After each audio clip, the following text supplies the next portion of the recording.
Hello everyone, this is Ate Dul Lumondon. I'm going to the hospital. Before I go, I need to show you how long the queue to buy Mark 6 numbers there.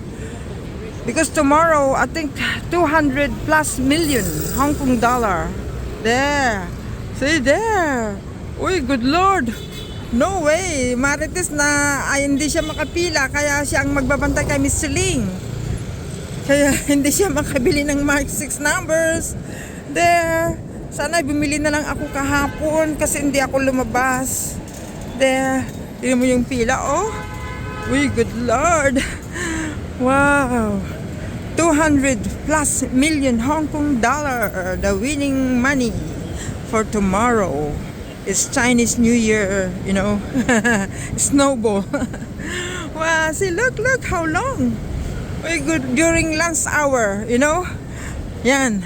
Saka yung mga karamihan, mga old, mga senior citizens, gusto nilang manalo. Then, nalit na ako sa ano ko, yan oh. Doon ang Mark 6, ang haba oh. Ay, good Lord.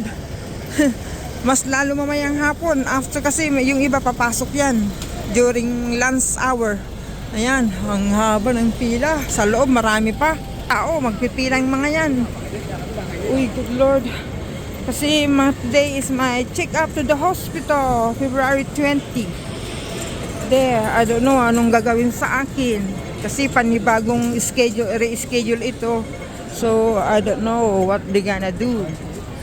There, I wish just check up. Because this is an mag-update. Kasi meron akong schedule, kaya I need to go today. There. Oh my goodness. Ang daming tao. Yung pila, sobra yung pila, oh. Kasi gusto nilang manalo ng malaki. Ako rin yung card ko, hindi ko pa natitignan kung nanalo ako o hindi. I wish ako'y manalo one day. I can come to Camarines Norte anytime I go home. Ay, good Lord. Busy. Sana hindi mahaba yung pila doon sa Queen Mary Hospital bus station. At least naka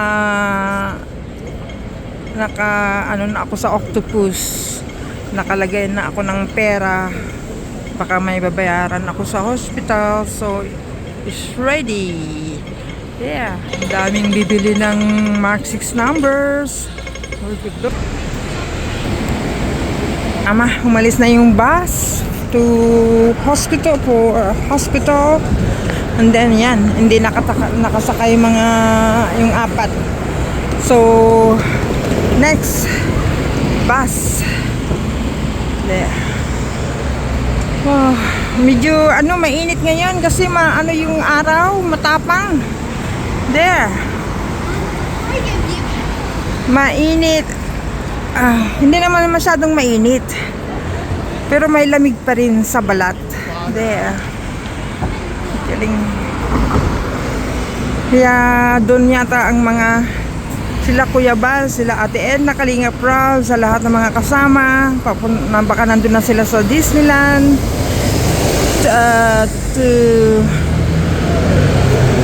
Biyernes ngayon. So, baka ngayon yata ang Disneyland nila. I don't know. Because hindi ako nakakalabas. There, shout out mga Team Kalingap.